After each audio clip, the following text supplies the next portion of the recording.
नमस्कार, top headlines के इस अंक में आपका स्वागत है। मैं हूं संजीव राल और आप देख रहे हैं न्यूज टुडे राष्ट्रीय।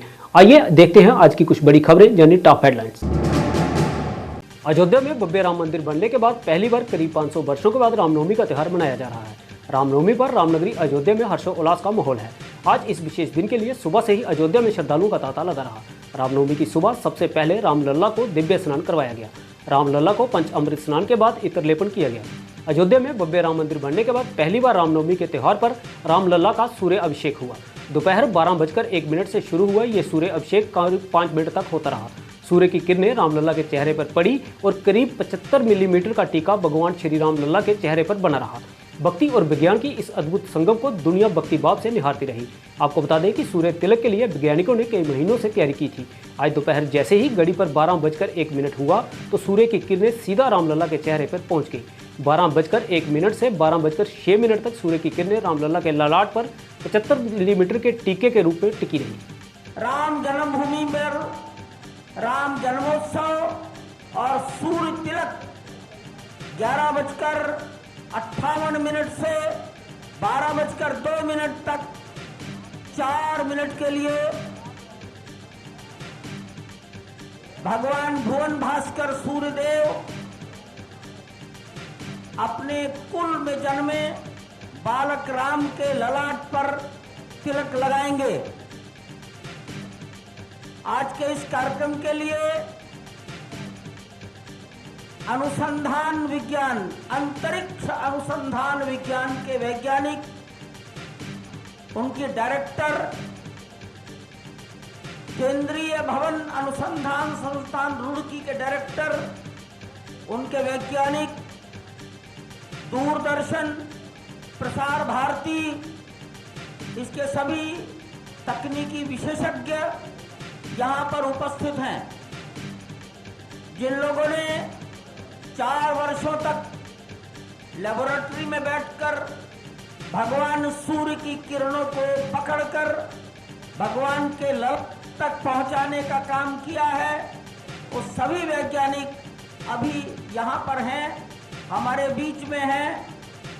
बेंगलोर से आए हैं, रुड़की से आए हैं। भाषा में अंतर होगा, वो अपने अपने ड्यूटी पर उपस्थित हैं।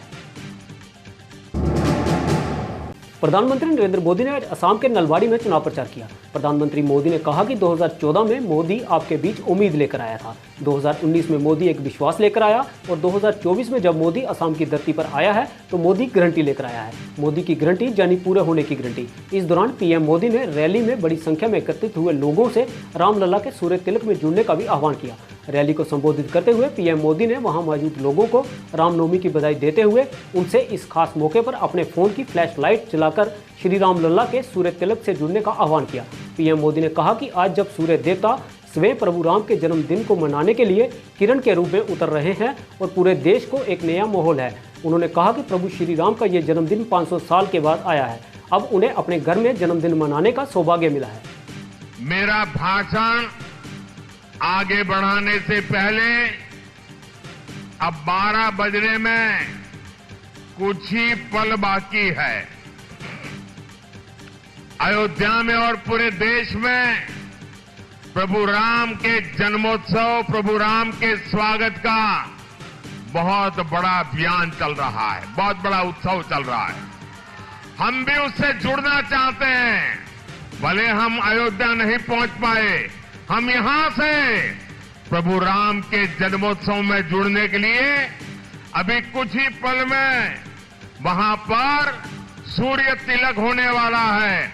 आप भी अपना मोबाइल फोन निकाल करके उसकी फ्लैश लाइट चालू करके हम भी प्रभु राम को प्रणाम करें।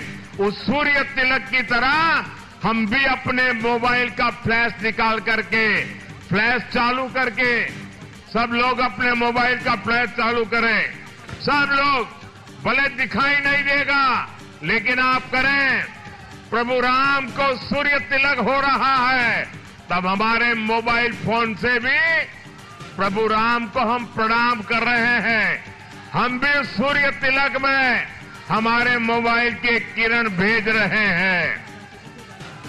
मेरे साथ बोलिए, जय श्री राम, जय श्री राम, जय जय श्री राम, जय जय श्री राम, जय जय श्री राम। राम लक्ष्मण जानकी, जय बोलो हनुमान की, राम लक्ष्मण जानकी, राम लक्ष्मण। कांग्रेस सांसद राहुल गांधी ने लोकसभा चुनावों से पहले पीएम मोदी पर हमला करते हुए प्रधानमंत्री पर लोगों के मुद्दों से ध्यान भटकाने का आरोप लगाया है। राहुल गांधी ने कहा कि ये चुनाव विचारधारा का चुनाव है। एक तरफ आरएसएस और बीजेपी संविधान और लोकतंत्र को खत्म करने की कोशिश कर रही है, वहीं दूसरी तरफ इंडिया गठबंधन और कांग्रेस पार्टी संविधान और लोकतंत्र को बचाने की कोशिश कर रहा है। राहुल गांधी ने कहा कि चुनाव में 2-3 बड़े मुद्दे हैं, जिनमें बेरोजगारी और महंगाई सबसे बड़ा मुद्दा है, लेकिन बीजेपी ध्यान भटकाने में लगी है। ना तो प्रधानमंत्री और ना ही बीजेपी इन मुद्दों पर बात करती है। उत्तर प्रदेश के गाजियाबाद में लोकसभा चुनाव को लेकर इंडिया गठबंधन के सहयोगी समाजवादी पार्टी और कांग्रेस नेताओं की संयुक्त प्रेस कॉन्फ्रेंस में राहुल गांधी और अखिलेश यादव ने कहा कि भाजपा के झूठ और वादा खिलाफी से जनता तंग आ चुकी है और इस बार इंडिया गठबंधन एनडीए को गाजियाबाद से लेकर गाजीपुर तक हराएगा। पीछे चले जाते हैं, कभी आसमान में सी प्लेन पे चले जाते हैं, मगर जो मुद्दे हैं उनके बारे में ना प्रधानमंत्री ना बीजेपी बात करती है। कुछ दिन पहले प्रधानमंत्री ने एएनआई को बहुत लंबा इंटरव्यू दिया, स्क्रिप्टेड था मगर फ्लॉप शो था। प्रधानमंत्री जी ने उसमें इलेक्टोरल बॉन्ड्स समझाने की कोशिश की। प्रधानमंत्री जी कहते हैं कि इलेक्टोरल बॉन्ड्स का सिस्टम ट्रांसपेरेंसी के लिए लाया गया, राजनीति को साफ करने के लिए लाया गया। अगर यह सच है तो उस सिस्टम को सुप्रीम कोर्ट ने रद्द क्यों किया?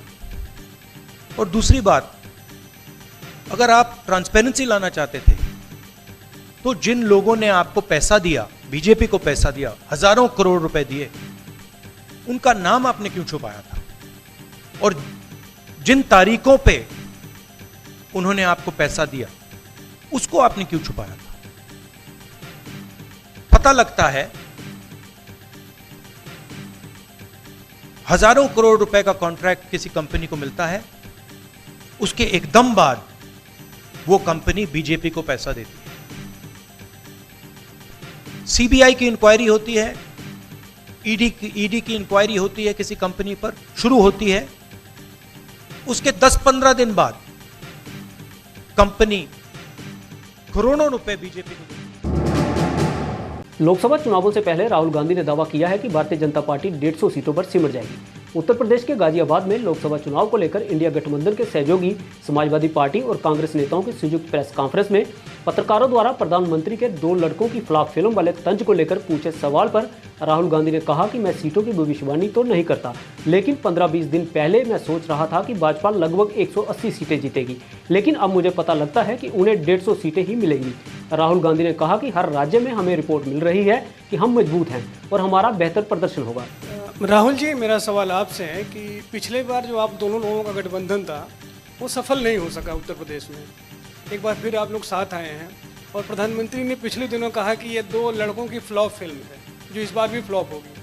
तो आगे आप क्या उम्मीद कर रहे हैं इस गठबंधन से? उत्तर प्रदेश में कितनी सफलता मिलेगी और कितनी सीटों की उम्मीद है इस बार आप लोगों को? देखिए, मैं सीट्स का प्रेडिक्शन तो नहीं करता हूँ, जनरल बात कह सकता हूँ कि बीजेपी को मुझे लग रहा था 15-20 दिन पहले कि 180 से 180 तक जाएंगे, अब मुझे लग रहा है 150 तक जाएंगे। हर स्टेट में हमें रिपोर्ट मिल रही है कि हमारा चुनाव इम्प्रूव कर रहा है और अंडर करंट है। जहाँ तक गठबंधन की बात है, यूपी गठबंधन की बात है, बड़ा पावरफुल गठबंधन है और बहुत अच्छा परफॉर्मेंस होगा हमारा उत्तर प्रदेश में। पीपल्स कॉन्फ्रेंस के अध्यक्ष सजाद गनी लोन ने आज एक बार फिर नेशनल कॉन्फ्रेंस पर 1987 के चुनावों में धांधली करने का आरोप लगाते हुए कश्मीर में खून खराबे के लिए नेशनल कॉन्फ्रेंस को जिम्मेदार बताया है। अपने हंदवाड़ा निवास पर आयोजित की गई एक प्रेस कॉन्फ्रेंस में पीपल्स कॉन्फ्रेंस के अध्यक्ष सजाद गनी लोन ने कहा कि नेशनल कॉन्फ्रेंस बीजेपी के साथ गठबंधन करने के लिए तैयार थी, लेकिन भारतीय जनता पार्टी ने उन्हें जगह नहीं दी। नेशनल कॉन्फ्रेंस के उपाध्यक्ष उमर अब्दुल्ला के बयानों पर टिप्पणी करते हुए सजाद गनी लोन ने कहा कि कश्मीर में खून खराबे और चुनावी धांधली के लिए नेशनल कॉन्फ्रेंस जिम्मेदार है और ये उनके चुनाव जीतने का मुख्य स्रोत था। सजाद गनी लोन ने कहा कि 1987 के बाद ये पहली बार है कि कश्मीर में निष्पक्ष चुनाव होने जा रहे हैं। कि मुझे मैसेज से प्रॉब्लम नहीं है, मुझे मैसेज देने वाले से प्रॉब्लम है। मीन्स कि उनको मोदी जी शायद घास नहीं डालते होंगे, बट ये जो सबको वो लेबल लगाते हैं बीजेपी की एजेंसीज की, वो कौन है? वो क्या कोई दूध का धुला हुआ है? What does he think of himself? ये डेमोक्रेसी है।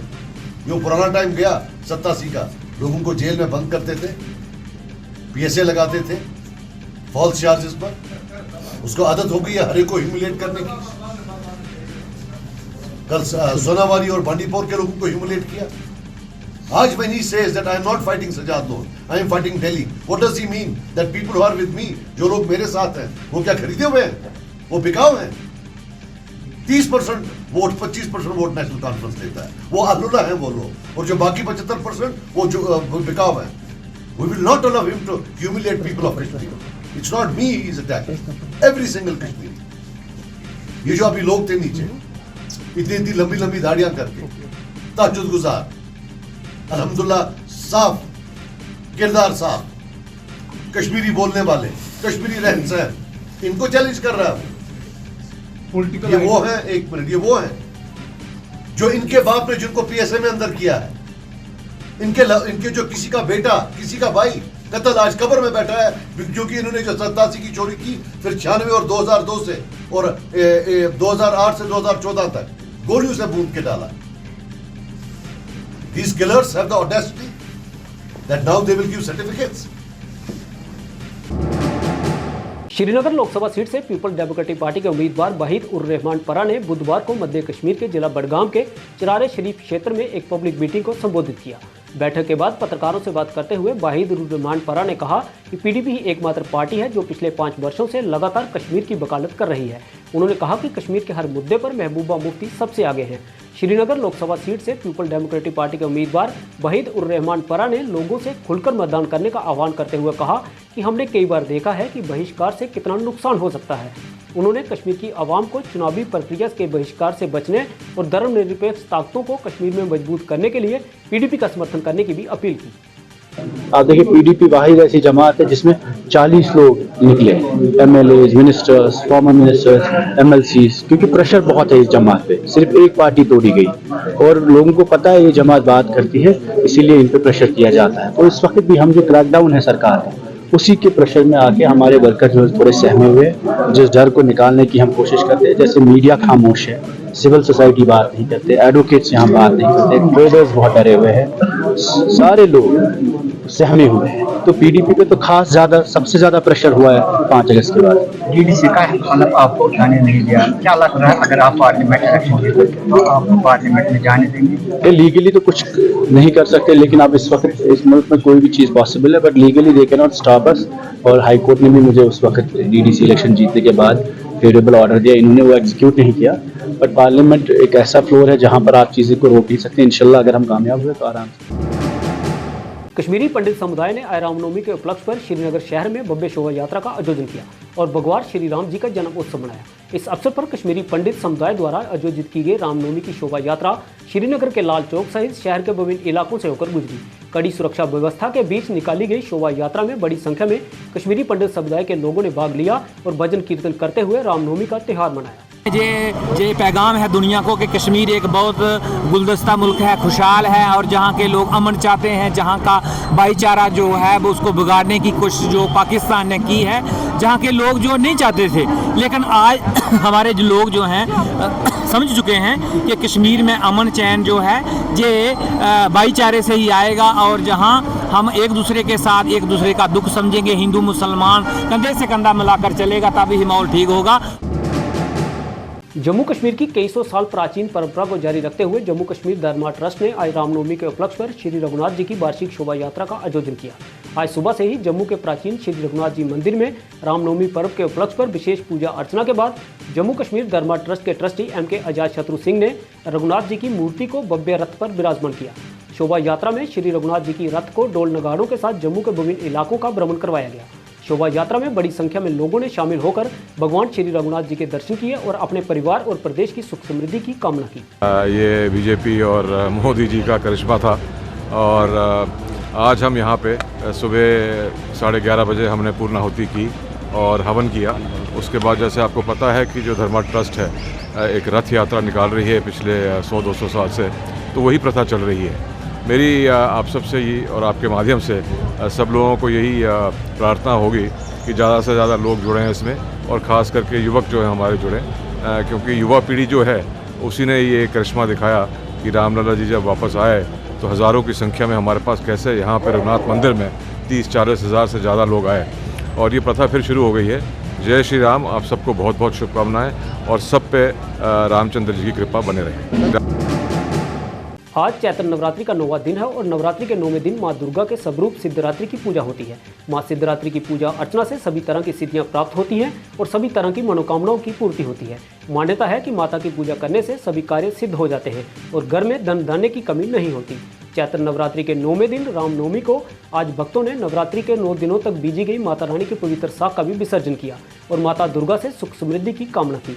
आज सुबह से ही सूर्यपुत्री तवी नदी पर लोगों का पहुंचना शुरू हो गया था और इस बार पहले से ज़्यादा लोग अवेयर हैं और हमें इतना ज़्यादा बोलना भी नहीं पड़ रहा। वो खुद ही यहाँ पर छोड़ के जा रहे हैं, अलग से सामान करके घर से ही अलग करके लाए हैं। तो पिछली बार के मुकाबले तो इस बार हमें कम इतना एफर्ट डालना पड़ रहा है। बट ये अच्छा भी है कि हम पानी गंदा नहीं कर रहे, क्योंकि यही पानी हमें लास्ट में पीना भी है। तो अगर हम ये नहीं गंदा करें और इसके पानी को साफ़ रखें तो वो हमारे लिए भी अच्छा है और आप सबके लिए भी। तो मेरी यही रिक्वेस्ट है आप सबसे कि जब भी आए माता परमाने तो प्लीज़ वो सामान आप पानी में ना डालें जो आप घर से पूरा पूजा का अलग करके रखते हैं। ये हमारी श्रद्धा है, हर साल रखते हैं हम। माता सब कुछ देती है, सब कुछ उन्हीं का दिया हुआ है।